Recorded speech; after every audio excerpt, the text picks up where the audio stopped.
அன்பார்ந்த மக்களுக்கு வணக்கம். நான் உங்கள் கார்த்திக் பிள்ளை and welcome to the KTV. Love brain disorder இது ஒரு புதுவிதமான நோயா அப்படின்னு கேட்டிங்கன்னா இல்லை மக்களே, இது பழசாக கிட்டத்தட்ட நிறைய பேருக்கு இருக்கக்கூடிய ஒரு நோய். இப்பொழுது பெயர் வைத்திருக்கிறார்கள். ஸோ இந்த நோய் உங்களுக்கு இருக்குதா அப்படிங்கிறத நீங்கள் தெரிஞ்சுக்கணும். என்னம்மா சிம்டம்ஸ் இருக்குது, இது எப்படி குணப்படுத்த முடியும், இது என்ன பிரச்சனை, என்ன நோய், எல்லாத்த பற்றி டீட்டெயில்டாக பார்க்க போகிறோம் இந்த பதிவில்.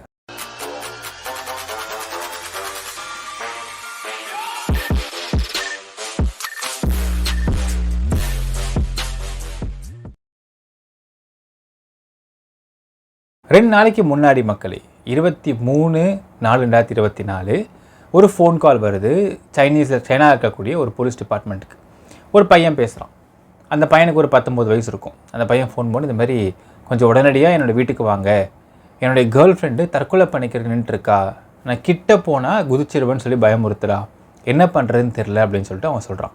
உடனே போலீஸ் ஸ்பாட்டுக்கு போகிறாங்க. போயிட்டு அந்த பொண்ணை ரெஸ்கியூ பண்ணுறாங்க. ரெஸ்கியூ பண்ணால் அவள் பயங்கர வைப்ரண்ட்டாக பிஹேவ் பண்ணுறான். ரொம்ப கத்துறா, பயங்கரமாக இது பண்ணுறா. உடனடியாக அவங்கள அந்த பொண்ணை ஹாஸ்பிட்டலுக்கு கூப்பிட்டு போகிறாங்க. கூப்பிட்டு போயிட்டு த 4th பீப்புள்ஸ் ஹாஸ்பிட்டல் அப்படிங்கிற ஹாஸ்பிட்டலில் சேர்த்துடுறாங்க. சேர்த்து அந்த இடத்துல அந்த பொண்ணு செடேஷன் கொடுக்கப்படுகின்றது. செடேஷன் கொடுத்து அந்த பொண்ணை சைக்கியாட்ரிஸ்ட் ப்ளஸ் டாக்டர்ஸ் செக் பண்ணுறாங்க. ஸோ மீன்வைல் போலீஸ் இன்வெஸ்டிகேட் பண்ணுறாங்க. இந்த பையனை விசாரிக்க ஆரம்பிக்கிறாங்க.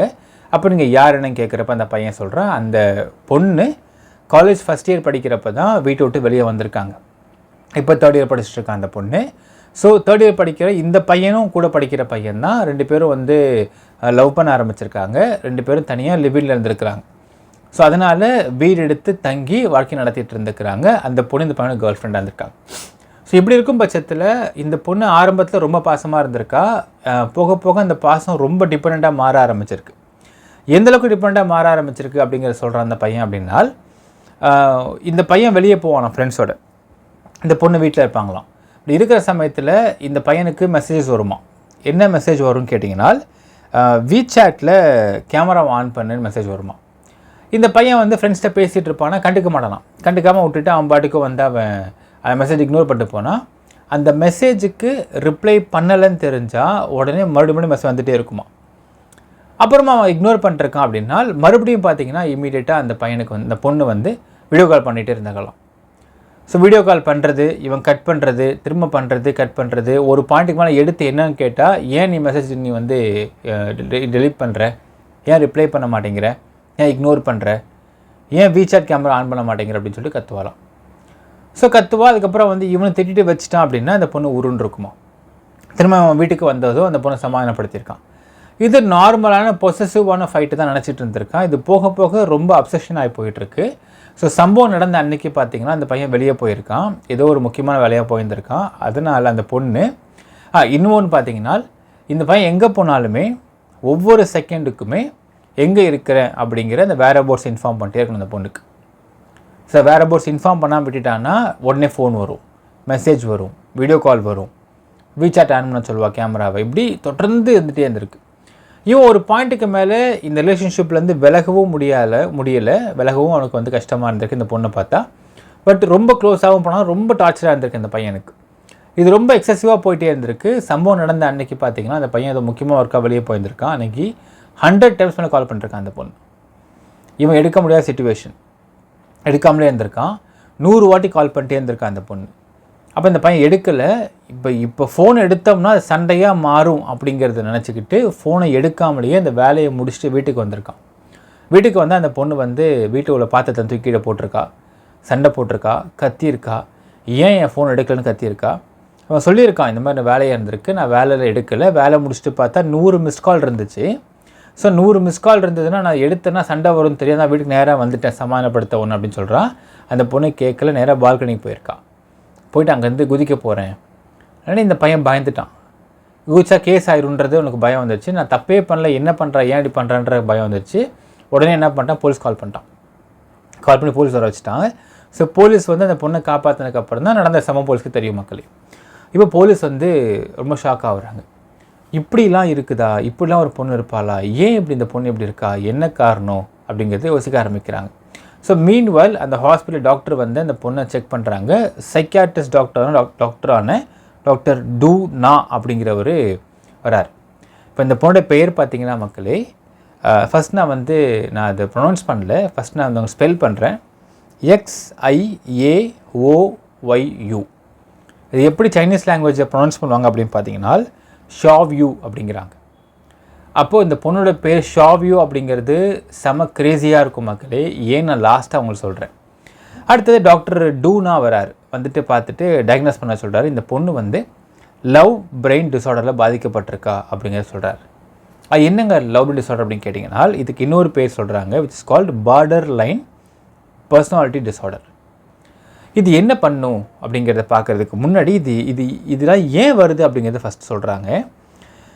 ஃபஸ்ட் அண்ட் ஃபார்மோஸ்ட் என்ன சொல்கிறாங்க, சின்ன வயசில், அதாவது உங்களுக்கு சின்ன வயசில் ஏர்லி சைல்டுஹுட்டில் எந்த ஒரு குழந்தைக்கோ, ஆணுக்கோ பெண்ணுக்கோ யாராக இருந்தாலும் சரி, பாய் ஆர் கேர்ள், அவங்களுக்கு கேர் கிவர்ஸ் ஆர் பேரண்ட்ஸ் அவங்களுக்குள்ள நல்ல ரிலேஷன்ஷிப் இல்லாமல் இருந்ததுனால், அவங்க க்ளோஸாக இல்லாமல் இருந்தாங்கனால், இல்லை ரொம்ப ஒரு ஒஸ்ட்டான சைல்டுஹுட் இருந்துச்சு அப்படின்னால் அவங்களுக்கு என்ன ஆகும்னு சொல்கிறாங்கனால் 4 விஷயத்தில் அவங்க பாதிக்கப்படுவாங்கன்றாங்க. ஒன்று செக்யூரிட்டி, ஸோ ரொம்ப இன்செக்யூர்டாக ஃபீல் பண்ண ஆரம்பிச்சிருவாங்க.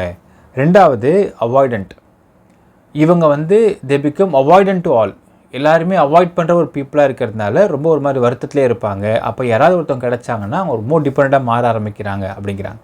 அடுத்தது ஆங்ஷியஸ், இதனால் என்ன ஆகுது, பயங்கர ஆங்ஷியஸ்னஸ் அதிகமாகுது அந்த பசங்களுக்கு.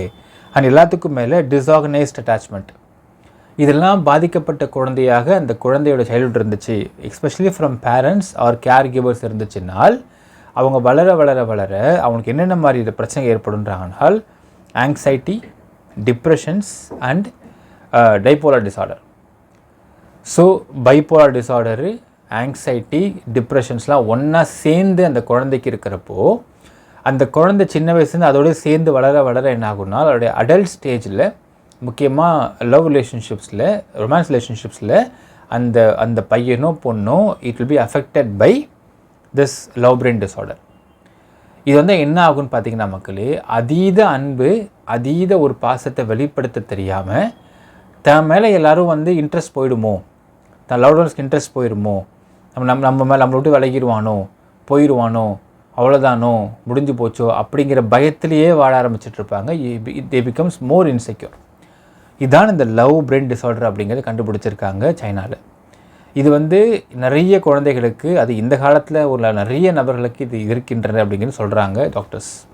ஸோ இது என்ன ஆகும்னு பார்த்தீங்கன்னா, ஒரு வார்த்தை சொல்கிறாங்க, ஏர்லி சைல்டுஹுட்டில் பேரண்ட்ஸ் கூட நல்ல ரிலேஷன்ஷிப் இல்லாமல் எந்த குழந்தை இருக்குதோ அதோடைய பிரதிபலிப்பு அப்படிங்கிறது இம்பேக்ட் கண்டிப்பாக காட்டி கொடுத்துரும் அடல்ட் ரிலேஷன்ஷிப்ஸில் அப்படிங்கிறது அடித்து சொல்கிறாரு டாக்டர் டூனா. அந்த பொண்ணுக்கு மயக்கம் மருந்து கொடுத்துருக்குறாங்க, அந்த பொண்ணு தூங்கிட்டு இருந்திருக்கா. ஸோ அதுக்கு பிறகு இந்த பையன்கிட்ட சொல்கிறாங்க டாக்டர்ஸு, நீ கொஞ்சம் பத்திரமா பார்த்துக்கப்பா. இது அவன் கேட்குறான், பயந்துட்டான். ஏன்னா இப்போ நாளைக்கு திரும்பி விழுந்துட்டா என்ன பண்ண முடியும், இட் பிகம்ஸ் அ கேஸ் ஆச்சுன்னு பயந்தவொடனே அவன் சொல்கிறான், இல்லைப்பா இப்போ இந்த நான் அவன் பயந்தது கூட சொல்கிறான். டாக்டர் சொல்கிறாங்க, இல்லைப்பா இப்போ நீ இந்த பொண்ணு பயந்த மாதிரி நீ காமிச்சாலும் இந்த பொண்ணுக்கு இன்செக்யூரிட்டி கொடுத்துரும். அவள் திரும்ப ரொம்ப வைப்ரண்ட் ஆகிடுவா, ஆன்ஷியஸ் ஆகிடுவா, இன்செக்யூர்ட் ஆகிடுவா, ரொம்ப ஒரு மாதிரி இதாகி திடீர்னு தற்கொலை பண்ணிப்பா. ஸோ அப்படி பயந்த மாதிரி காட்டாத. ஏன்னா அப்போ இந்த பையன் கேட்குறான், இது எப்படி குணப்படுத்த முடியும்னு தெரியல டாக்டர்னா. ஒன்றும் இல்லை, 4 விஷயம் சொல்கிறாங்க.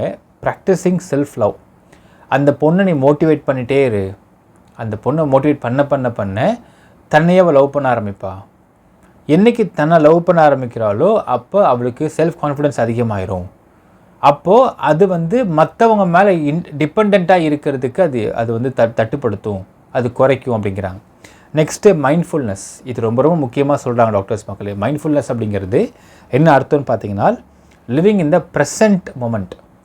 இப்போ என்ன நடந்துக்கிட்டு இருக்குது, இப்போ என்ன போயிட்டுருக்கு, இப்போ நான் என்ன ரியாக்ட் பண்ணிக்கிட்டு இருக்கேன், நான் இப்போ என்ன பண்ணிகிட்ருக்கேன் அப்படிங்கிற லிவிங் இன் த ப்ரெசன்ட் மொமெண்ட்லேயே அந்த குழந்தைகளை வச்சுருந்தால் ஏர்லி சைல்டுஹுட் ஒஸ்ட்டாக இருந்தாலும் அடல்ட்டாக வரப்போ கொஞ்சம் அவங்களுக்கு இந்த ஆக்சுவலாக சொல்கிறாங்க, இந்த லவ் பிரெயின் டிஸார்டர் எல்லாருக்கும் வருது இப்போது.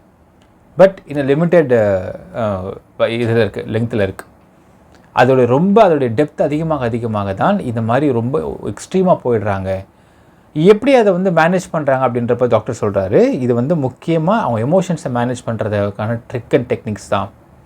ஸோ அதனால் இப்போ நீங்கள் பண்ண போகிறீங்க, இந்த பொண்ணுக்கு ஃபஸ்ட்டு செல்ஃப் லவ்வை கற்றுக் கொடுங்க, மைண்ட்ஃபுல்னஸில் இருக்க வைங்க அப்படின்னு சொல்லிட்டு சில ப்ராக்டிஸ் கற்றுக் கொடுத்துருக்காரு மக்களே. மெடிடேஷன் கற்றுக் கொடுத்துருக்காரு, அந்த பொண்ணை கூடவே இருக்க சொல்கிறாரு, நிறையா பேச சொல்கிறாரு, இதெல்லாம் கற்றுக் கொடுத்துருக்காரு.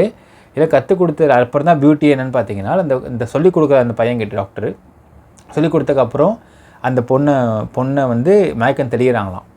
தெரிஞ்சப்போ டாக்டர் வந்து சொல்கிறார், இந்த மாதிரி உங்களுக்கு இந்த ஒரு நோய் இருக்குதுமா, இந்த ஒரு பிரச்சனை இருக்குது, நீங்கள் வந்து என்னென்ன உங்கள் பாய் ஃப்ரெண்ட் சொல்கிறோன்னு அதை கேட்டு நடந்துக்கோங்க, உங்களுக்கு மைண்ட்ஃபுல்னஸ் வேணும், உங்களோட எமோஷன்ஸை வந்து நீங்கள் கண்ட்ரோல் பண்ண தெரியணும், அதுமாரி செல்ஃப் லவ் அதிகமாக்கணும், நீங்கள் ரொம்ப அழகாக இருக்கிறீங்க, ரொம்ப அறிவாக இருக்கிறீங்க, உங்களை பற்றிலாம் சொன்னார் உங்கள் பாய் ஃப்ரெண்டு, நல்லா படிப்பீங்களாம்மா, ரொம்ப அறிவான பொண்ணு, நீங்கள் ஏன் உங்களை நீங்கள் லவ் பண்ணக்கூடாது, நீங்கள் உங்கள் மேலே கான்ஃபிடென்ட் இல்லாமல் இருக்கிறீங்க அப்படிலாம் சொல்லி டாக்டர் பேசிகிட்டு இருந்திருக்காங்க.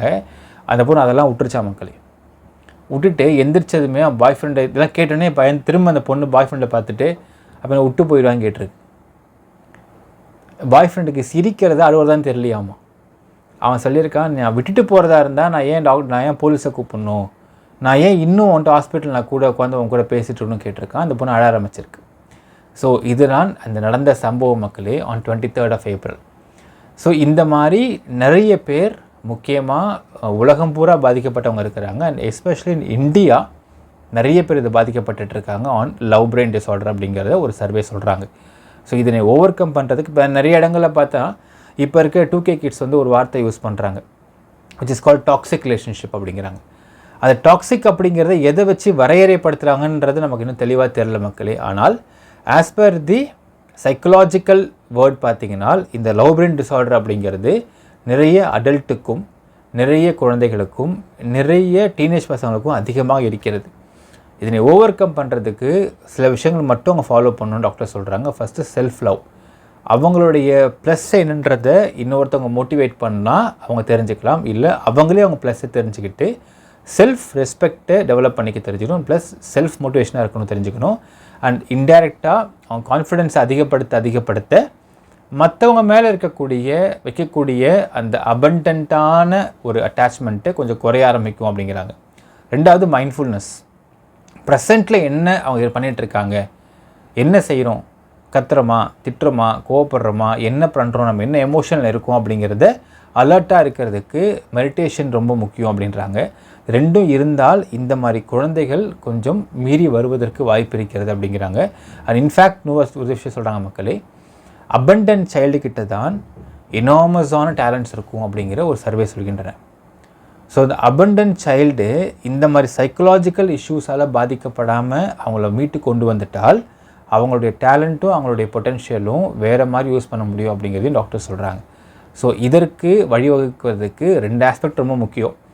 ஒன்று, ஆரம்பத்தில் இந்த மாதிரி அபண்டன்ட் சைல்டாக இல்லாமல் அந்த குழந்தைய வளர்கிறதுக்கு இந்த காலத்து பேரண்ட்ஸ் ரொம்ப ஒத்துழைப்பு கொடுக்கணும் பசங்க கூட. அது ஃபஸ்ட் பாயிண்ட்டு. சப்போஸ் ஒத்துழைப்பு கொடுக்காமல் போனாலுமே அந்த குழந்தைகளை மற்ற குழந்தைங்க புரிஞ்சுக்கிறதுக்கு இந்த நோயை பற்றி தெரிஞ்சுக்கணும், அவங்கள அண்டர்ஸ்டாண்ட் பண்ணிக்கணும் அது அப்படின்ற ஒரு விஷயமும் இருக்கின்றது. 3வது பார்த்திங்கன்னா நம்மளை நம்ம அனலைஸ் பண்ணிக்கிறது, நமக்கு அந்த மாதிரி நோய் இருக்குதுன்னு தெரிஞ்சதுனால அதை ஓவர் கம் பண்ணுறதுக்கு இந்த மைண்ட்ஃபுல்னஸும் இந்த விதமாக செல்ஃப் லவ்வும் நமக்கு டெவலப் பண்ணிக்கணுன்றது முக்கியமான விஷயம் மக்களே. இது உங்களுக்கு ஏதாவது இருக்கான்றது கமெண்ட்டில் மென்ஷன் பண்ணுங்கள், இல்லை இப்படி யாராவது கிராஸ் பண்ணி கமெண்ட்டில் மென்ஷன் பண்ணுங்கள். நான் ஃபஸ்ட் வார்த்தை சொல்லியிருந்தேன் பார்த்தீங்களா மக்களே, அந்த பொண்ணுடைய பெயர் ஸ்பெல் பண்ணுறப்போ XIAOYU, இதை ப்ரொனவுன்ஸ் பண்ணுறது வந்து ஷாவ்யூ அப்படிங்கிறாங்க. ஏன் இந்த வார்த்தையை நான் கிரேசின்னு சொன்னால் மக்களே, இந்த ஷாவ்யூன்றக்கு என்ன அர்த்தம் அப்படிங்கிறாங்கனால் சியர்ஃபுல் டாக்கிங் அண்ட் லாஃபிங், அதாவது ரொம்ப சியர்ஃபுல்லாக பேசி சிரிக்கக்கூடிய ஒரு பெண்ணுக்கு வைக்கக்கூடிய பேர் தான் ஷாவ்யூவான்.